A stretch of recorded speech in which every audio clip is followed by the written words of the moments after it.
పిల్లవాడి మాయా ప్రయోగం స్క్రిప్ట్ ఒక చిన్న పిల్లవాడు ఇంట్లో ప్రయోగం చేస్తాడు. సాధారణ సామాన్లతో. సీన్ 1 ఇంటి చెరువు దగ్గర. పిల్లవాడు రాము ఒక పాత plastic bottle, baking soda, vinegar తీసుకుని కూర్చున్నాడు. అతని స్నేహితుడు చిన్ను వచ్చాడు. రాము ఉత్సాహంగా చేతులు కొట్టుకుంటూ, ఏ చిన్ను? నేను ఒక సూపర్ ప్రయోగం చేస్తున్నా. ఇది మా గ్రామంలోని చిన్న పర్వతంలాగా పేలుతుంది. చూడు చూడు. చిన్ను ఆశ్చర్యంగా, ఏరా రాము? ఏమిదాని? పోలీసులు వచ్చేసరికి భయపడకురా. రాము కళ్ళు పెద్దవి చేసి, హహహా. ఇది మాయా పర్వతం.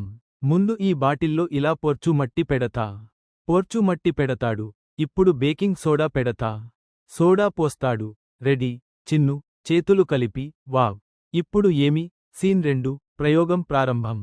రాము వెనిగర్ పోస్తాడు. ఫోమ్ బయటికి పొడుస్తుంది. సౌండ్ ఎఫెక్ట్ షష్. పొచ్చు. రాము పరిగెత్తుతూ, చూడు. వెనిగర్ పోస్తున్నా. పీయింగ్. పర్వతం పేలింది. ఇది గ్యాస్ బొట్టుకొచ్చి పొచ్చిందిరా. చిన్ను కడుపు పట్టుకుని నవ్వుతూ, అరెరే. మా గ్రామ పందెములాగా పొచ్చింది. ఇది ఎలా జరిగిందిరా? రాము గుర్తుచేస్తూ, సైన్స్ టీచర్ చెప్పిందిరా. సోడా ప్లస్ వెనిగర్ సమానము కార్బన్ డయాక్సైడ్ గ్యాస్. అది పొచ్చేస్తుంది. ఇలా మనం ఇంట్లోనే సైన్స్ చేయవచ్చు.